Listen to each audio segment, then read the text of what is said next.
Good morning, brother. Good morning, Irma. How are you? Very good. It's so good to see you after so long. How long has it been? I think the last year alumni get together. I think you missed the last one, the previous one. I did. Yeah. Yeah. Because I don't miss a chance to run to you on any of the alumni get-togethers. So, how are things with you? All well? Everything's very good. So we just thought we'll just have this small round of interview with you. And we have some questions that we want to ask you. So we're going to start with it. And let's simple see questions, I hope. Very, very simple. We are just basically having a conversation, but there are just certain guidelines that I'm following there. So, yeah. yes. Okay. Okay. So, this is a very different situation that we're all going through. Nobody expected, or we never foreseen ourselves in such a severe lockdown. So, how have you been keeping yourself busy in these days of the lockdown? Well, surprisingly, I've been quite busy, even though there are no students here. The campus, as you know, you've been to St. George's, is very big. It's about 300 acres. So you don't get the impression that you're confined or restricted, because you can go for walks like for 2 or 3 hours within the school, and that I do every evening. And then during the day, planting flowers, trees. And what may surprise you is that I go down the forest with some of the workers, and we collect leaves, for compost. We have a big compost pit, several pits. We collect the oak leaves at this time of the year. So we have our own compost. We don't buy any fertilizer or anything away. We have truckloads of it, if you like. And then I took a gamble planting tomatoes, strawberries. Like, I have a greenhouse, so it's easy. It's all indoors. So all these things, and then read a few books, listened to a lot of music, and watched a few movies. So it's been, we didn't get the impression, or at least I didn't get the impression that, you're locked in, because you have everything in school. And like, you compared it with St. Joseph's, even though St. Joseph's has big grounds as well, but still you get the impression, okay, that you're locked in. You go down as far as the gate, and that's it. Whereas here, it's about 300 acres, so there's lots of scope for walking and even mini treks and all that. So love this idea of you walking forest. I haven't really felt any pressure during the lockdown. But hopefully that continues, because the situation in Uttarakhand has been fairly good, and Missouri in particular has been relatively free. I think there's just been 1 or 2 cases. Let's hope it continues like that. Yes, I hope we all get back to where we were very soon. So hopefully, but it'll take, I think, a few more months, definitely. That's true. That'll happen. Even though the opening of schools, for example, I don't know when that will happen. Particularly a boarding school like St. George's. Yes. I wouldn't be surprised if we don't open at all this year. Because, we have borders from all over the place, all over, say, North India, Thailand, Nepal, the Gulf. If anything were to happen I mean, you can't just say, okay, no school tomorrow, go home. Correct. I mean, because all the parents will be involved, and then ticketing.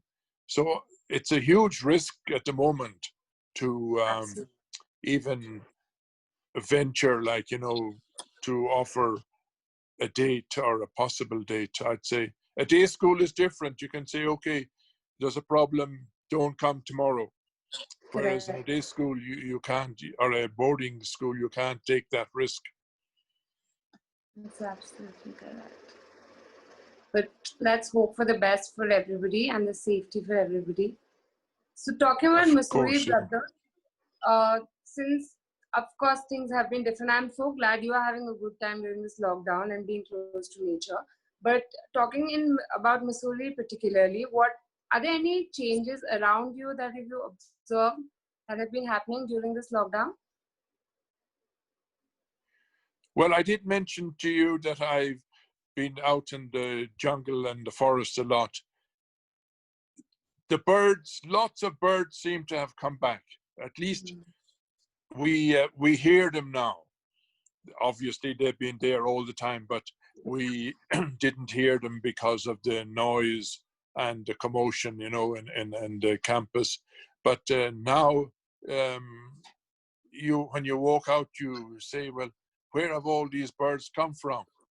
Because now we can hear them because it's so quiet. Absolutely. And it gives you time also to think. Before this, it was a rat race we were running from pillar to post. Now you have more time to think. People are sending messages, inspirational messages, telling you how to cope with the situation, and you reflect a little more, and maybe you begin to ask yourself some serious questions, like the way we've been living up till now. We have rarely had time to sit down and think about, life in general. What is life all about? What about friends? Do we have time even for so-called friends? Whereas during this lockdown, people are calling you, we are calling people we haven't spoken to for ages because we have been too busy, with an inverted commas, so we haven't had time even for our friends.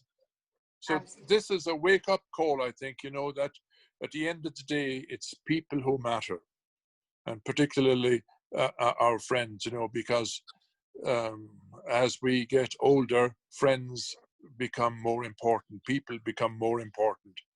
But maybe up till now, we've been putting things before people. So maybe that is a plus point from this period that we've been in so-called lockdown. That's absolutely true. A lot of people are going back and connecting to people from your past. Yes. And it's actually, personally, it's been a very good time because I've connected with a lot of people who are too busy in their life, to find a common time. So this has been very much in favor. Since we are going back to the past, we'll go back to the time when you were with us at SJ. And when we talk about you with us, apart from a lot of achievements that we've had, a lot of infrastructural changes that have happened in SJ in the time that you were with us at school are something that really stand out. So in terms of the infrastructural changes we had under you, which was your most challenging project? Oh, I would say without doubt the auditorium. I remember that. For many reasons. First of all, the design is unique. The size at the time, even today, it's still very big. But probably the most difficult challenge at the time was the finance. See, we didn't have the money. You will remember how we raised money. Everybody got together. People gave 5 rupees, 10 rupees. people, you know, we had sponsored walks and we had all kinds of things. But what made it possible in the end was the fact that everybody got involved. I mean, the school wasn't as big then as it is now, but still it was, for the time, it was quite big, but everybody was involved. Every student was involved. So many parents were involved. All the teachers were involved. So it just proves like that when we have, you know, everybody with a common goal, you can achieve great things. Absolutely. Once you have, you know, everybody on board. It was a big challenge, and a lot of people were very skeptical and all that. So, but we carried on because we had a lot of support. And today things would be different. Let's say there's more money available today. You can get sponsors today. For example, I mean, to change the topic a little bit, when we had Peter Pan and when we had Joseph and the Amazing Technicolor Dreamcoat, those two programs, we got sponsors like, and Dehradun wasn't known as a place for, you know, big sponsors. But we ended up, after, say, Joseph, we ended up with having sold no tickets. I mean, those two shows were completely free. We ended up with a profit of 20 lakhs. You know, we got, because so many people came forward, like to mention ONGC and the State Bank of India, and so many others came forward and with sponsorships, you know. And then we were able to put that money that we saved into a scholarship fund and all that. But at that time, early on, the auditorium was a totally different situation. Yes. Because we were counting rupees, you know, 10 rupees. I mean, people would laugh at you today if you were to, you know, explain how things happened at the time. I think that also is all thanks to you. It was very important for us to have a good leader like you, who could give us a vision that this is where we are heading. And I think that's what people followed. And yes, it turned out to be very brilliant. So since you brought up Peter Pan and Joseph, which has been, you know, this benchmark set in the school life and also the biggest memory for a lot of us, because for us as students, it was something we were taking part for the first time at such a large scale. So since we're going back there, in all your time at SJ, whenever you served at SJs in the various capacities, which is your biggest moment or the best memory of you from SJ at your time at SJ? Well, there's been so many outstanding memories, but I suppose one of them was getting Mother Teresa to come to inaugurate the auditorium. Because, you know, she doesn't attend such functions, or she didn't rather, now that she's no more. But yeah. I met her in Dehradun about 6 months before the inauguration. Okay. And I asked her if she would come for the inauguration, and she said yes. And then about 3 months prior to the inauguration, I phoned her in Calcutta, and I said, Mother, you know, you made this promise, and everything is set. In about 3 months' time, we'll be ready. And she says, no, I'm not coming. I don't attend such functions. I said, Mother, but you promised.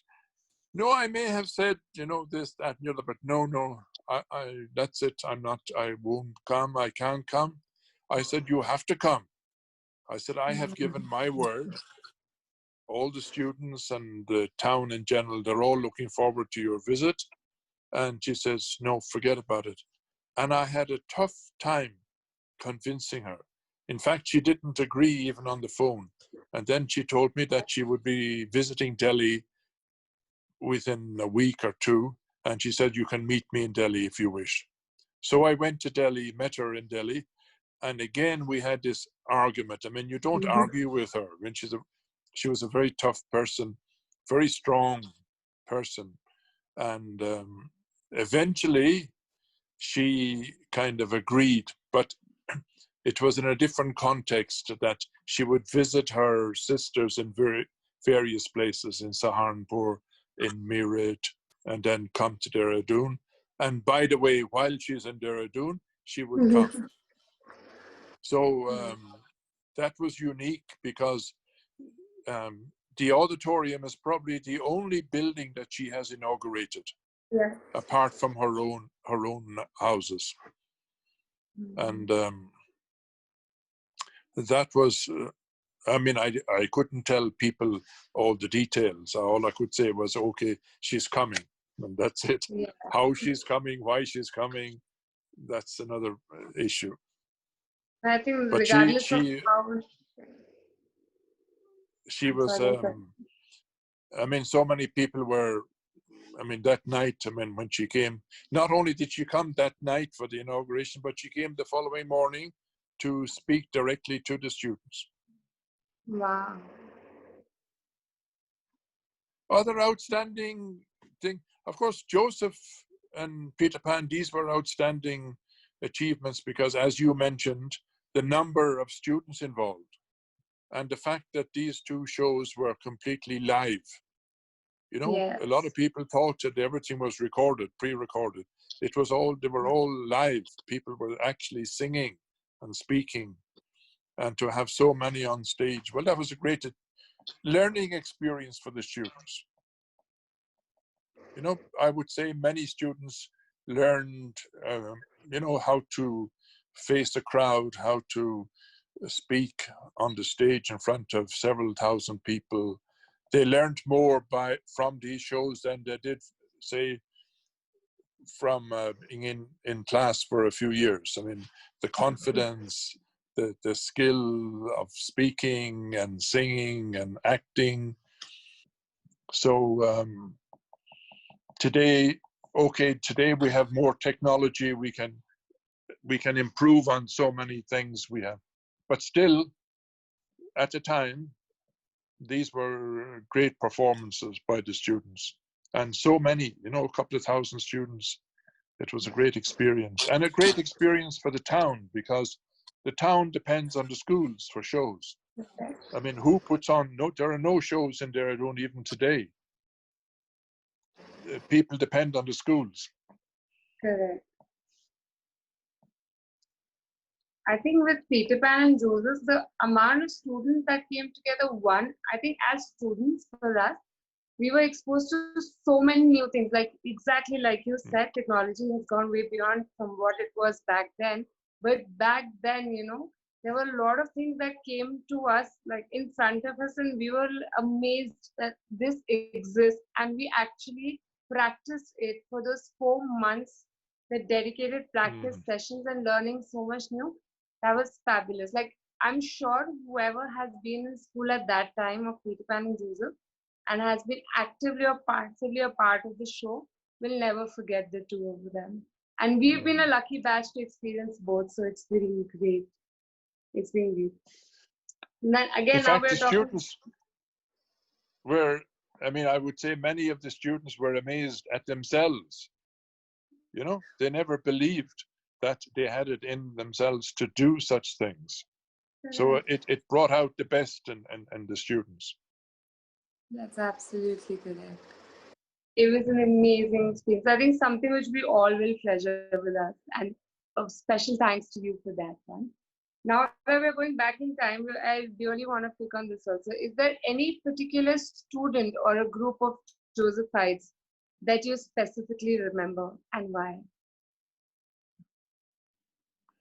Well, it's a good question, and it's also a little bit unfair in the sense that, you know, every class is unique, and every class has outstanding students, and to pick out, you know, individuals might be unfair to those who have excelled later on, you know, because all will not excel at the same time.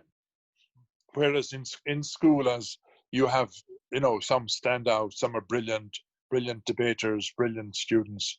Whereas others, when they leave school, you know, they blossom later. and achieve great things later on in life. And that way you can name, you know, so many, like some have become ambassadors, some have become CEOs of multinational companies and all that. So when they were in school, I presume they could never see themselves, say, as ambassadors to UK, ambassadors to United States, or CEOs of, you may know I'm referring to IBM, for example, or chairman of the State Bank of India. And, you know, so there are so many outstanding students. And what I would like to do is, and I visited the archives in St. Joseph's about a year back. And while it's good, it needs to be updated, you know, because there are so many excellent achievers and they need to be recognized. And the present day students should be able to go to the archives and say, well, these people sat in the same classrooms.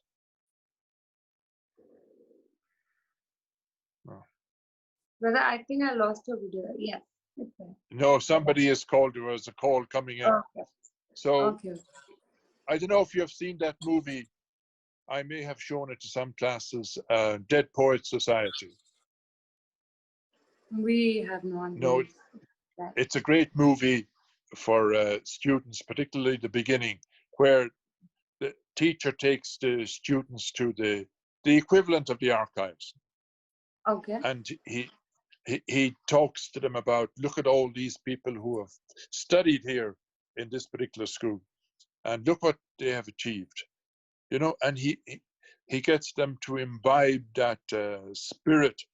Okay, you were sitting in the same classrooms, in the same desks, in the same campus. You can achieve just even better things than your predecessors. So this whole question is, St. Joseph's has a huge number of students that need to be acknowledged, you know. At the moment, I'm not mentioning any names, but when I go down, I will work on that, particularly from the point of view of the archives, so that students can see them, what they have achieved, particularly the armed forces, like, you know, the services. And today I mentioned ambassadors. I know at least, I think, 3 or 4 ambassadors, you know, from St. Joseph's. In fact, one of them is in touch with me. We kept in touch during the lockdown. You know, I'm referring to Navtej Sarna. Does the name ring a bell? Yes. Navtej was the UK High Commissioner in London, and he retired as Indian ambassador to the US. So we're in touch. In fact, yesterday he sent me a message, and so many outstanding students. So when later on we'll mention lots of names once we get the archives up to date. The latest person to make the headlines is a chap called Rahul Dheer. He's CEO of an Irish oil drilling company called Tullow Oil. He's just appointed recently. He lived in Old Survey Road. He and his sister studied in St. Joseph's as well. So I hope you're not disappointed. I'm not giving you a big list of names. No, we will get this list of names from you though, because it's nice to learn about the fellow Josephites or our seniors who are doing so well. As for the army people and the people in the defense personnel, we did an event very recently. I'm sure we'll share some highlights of it with you soon. And it's always, we are all the time open to get more and more names. And we'll definitely work on the archives list with you whenever you have the time to be with us and help us in that. Going back to the education system, brother, I want to know that you've seen the Indian education system grow over the past many years. So, what have been the remarkable changes, or if you have to add a graph to it, or point out a graph in the terms of the growth of the Indian education system, what would those high points be? Well, I suppose it's true to say that there's been massive changes. And most of those changes have come about because of technology. Now you can see it in practice at the moment. Every school is conducting online classes, online exams. So Correct. students are, well, at least they may not be learning a whole lot, but at least they're keeping in touch. You know, it's not that they're cut away completely from school and from books and that. So technology has brought about so many revolutions in education. Plus the economy opening up worldwide, and India opening up its own economy to like international investment and all that, has changed the outlook of many students. For example, in your time, it was fixed, like, you know, science. It was all science, and in science, biology, you know, and parents were all involved in that. Parents dictated more or less what students should, their sons and daughters should do. I think all that has changed now, and the emphasis is gone over to commerce. Now has become quite a popular subject or a stream because of the economy, the avenues, the opportunities.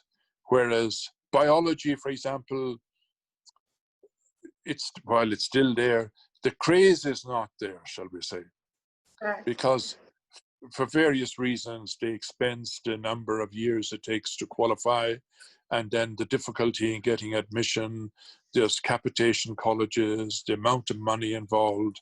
So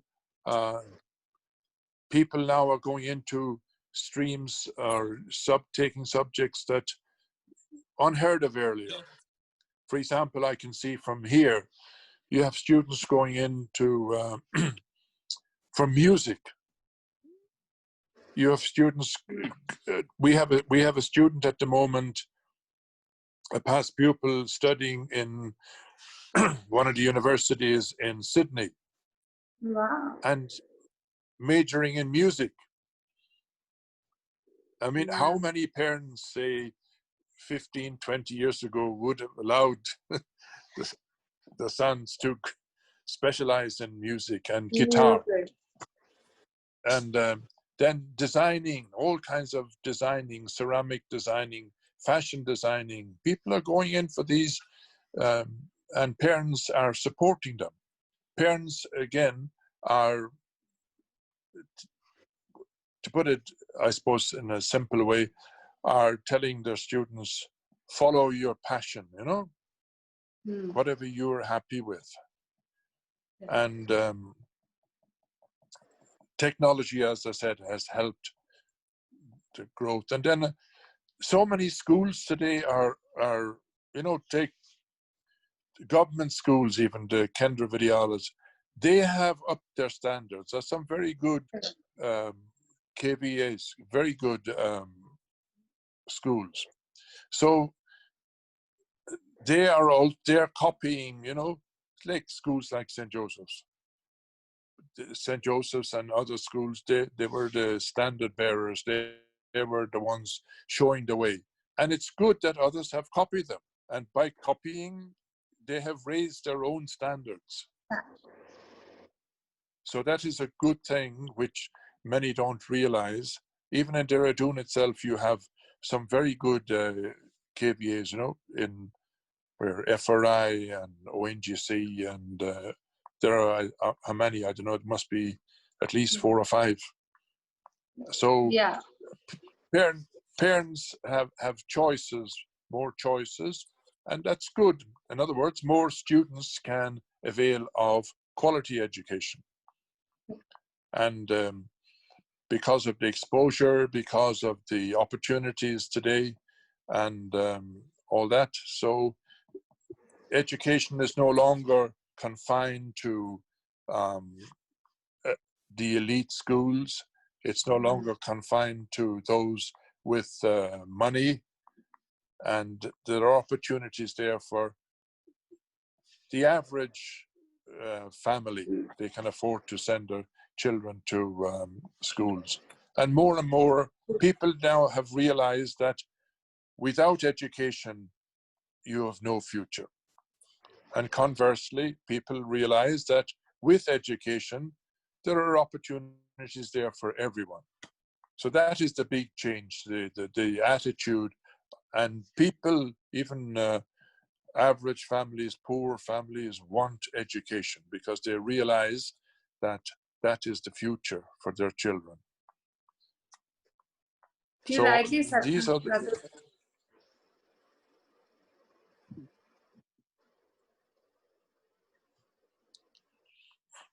Can you hear me? Yes, yeah, we're back again. Yes. That this is one thing which you very rightly pointed out. The opening of options has really helped us a lot to pick a field of our choice and go ahead in that. And you're absolutely correct. Parents were much more supportive today because they're exposed to the opportunities and they know the child will have a good future if they're not limiting themselves to the bios. So yes, that's absolutely correct. Going back to again your time with us at SJ, or your lifetime of actually being at different institutions and your glorious years and achievements, is there anything that you wish, brother, you had done differently from the way it happened? You see, hindsight is a great thing, but no, I wouldn't say so, because at the time, conditions determined what could be done and what could not be done, and finance was also a factor which determined what could be done. No, I don't think so. And I think it would be wrong for me to say, oh, if only, because at the time, it seemed the best thing to do. Looking back, I think is not such a good idea. I think the best thing is to look forward and say, okay, in 20, 30 years' time, what will we need or what will be required? What are the likely changes that are to come about in 20, 30 years' time? And aim for that period, and plan accordingly. Because, for example, take a simple example like you put up a building and you say, okay, this building has to last 50, 60 years or more. But what will be required in 50, 60 years' time? Will people say, it's a pity that this wasn't done or that wasn't done? So it's very important to have a vision and plan always for the future. Because when you can't put up a building every second year. I mean, you build, the buildings are put up to last, and they have to be functional, and they have to, cater for what's down the road. And it's not always possible to see that far ahead, but at least, have a vision. And I think that's very important. Even like take today, for example, St. Joseph's might be thinking of introducing another stream, another exam, for example, IB or the Cambridge exams. Now, if St. Joseph's were to decide tomorrow to go down that road, do they have the facilities? Because the first thing you'll need will be the facilities. And I think that will happen because now many parents are looking for choices in exams, you know, and many schools are catering for different boards. When I was in St. Joseph's I don't know if you remember, we carried out a survey among the senior students with their parents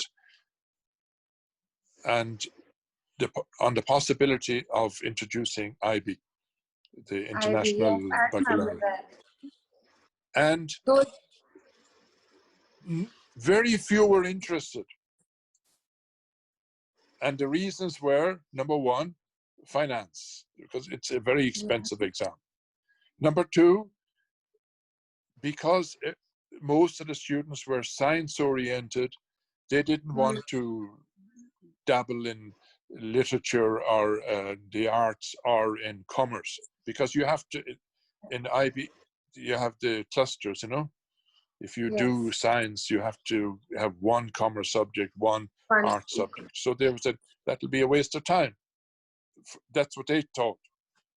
Now things have changed. People are thinking differently. So maybe today, if you were to carry out a similar survey, you'd get a different response. So that is something that probably will be looked into, I would say, very soon. Now, the facilities. Does St. Joseph have the facilities, the space? Perhaps. I'm looking ahead. For example, the college. You're aware of the college for women. Yes, sir. I mean, that building might become available to send to the main school in the next 2 years. In which case, you have so many options. True. So maybe you'll find that St. Joseph's will have 2 streams. Maybe it could be the Cambridge exams, it could be IB, it could be, you know.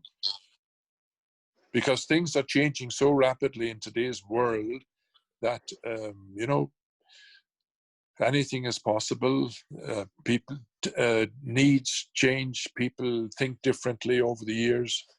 And so that is a possibility. Exactly. I think also taking from what you said, when we conducted this survey during our times, I'm sorry. Yes, sorry. Yeah, so I'm saying when we conducted this survey when we were in school, like you spoke about the development in the education system, I think that time a lot of people are not even exposed to the idea of what an IB actually refers to and the amount of opportunities it exposes you to. So yeah, but that's correct. If we conduct that survey today, we might have a very different outcome to what it was back then. Yes. That's absolutely. Yes. And I will take this from you, and I think it's a brilliant way, and we've learned so much from you, and I think this adds to the list that it's always better to look at what's coming ahead and not regrets what in the past or what's been done has been done at that time. So that's absolutely amazing, and I'm so happy that I got this opportunity to speak to you. Brother, we want one message from you for the members of the SJ Alumni Association. Only for the members.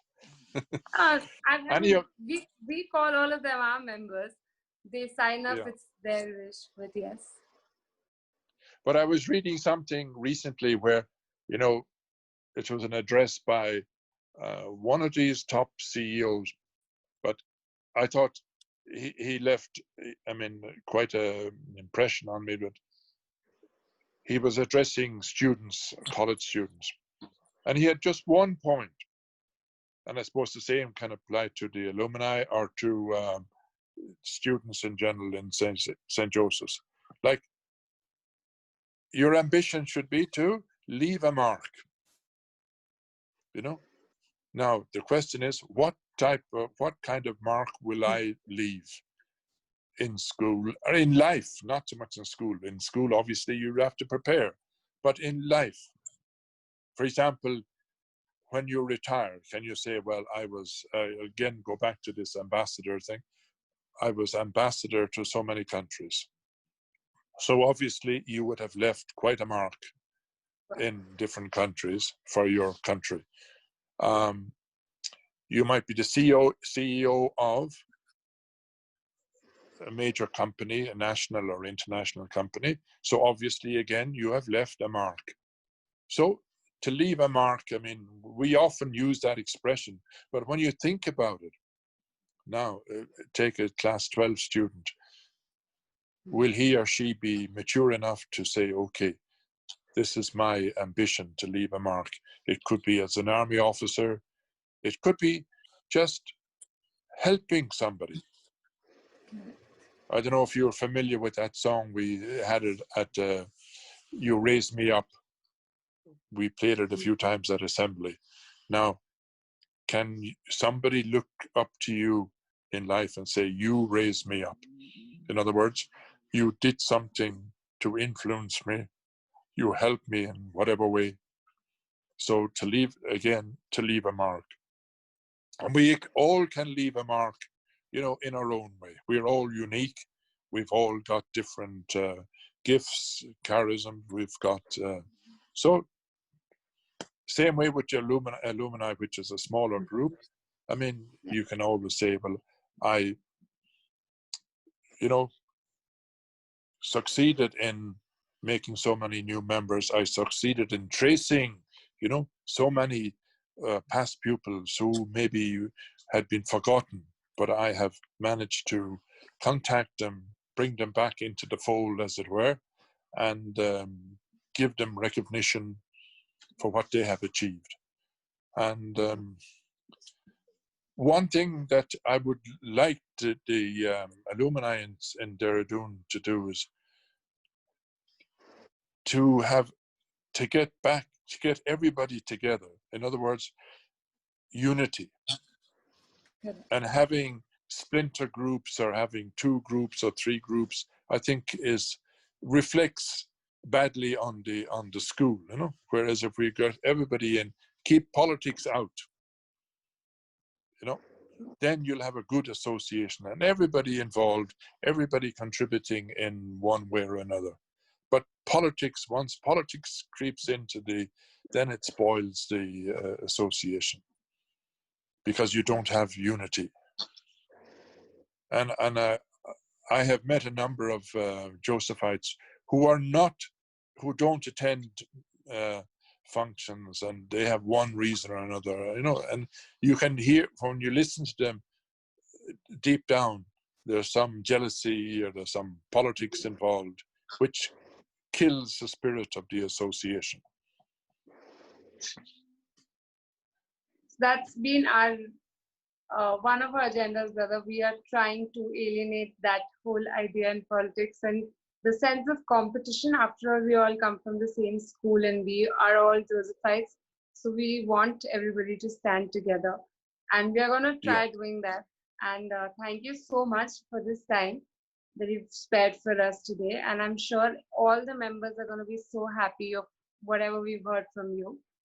And yes, I hope you have a good time. I hope this lockdown brings you more closer to nature and you enjoy your treks and all. And it'll be very good to keep hearing from you. And thank you so much. Thank you for having me. Thank you for organizing this. It's a pleasure. Whatever I can do or whatever way I can help, I'm there for you. Thank you. And we hope to see you very, very soon at school again. Yeah, at the end of the month. Okay. Yeah, all the best, Garima. Thank you so much. Thank you, brother. Thank you. Have a good day. Yeah, all the best. God bless.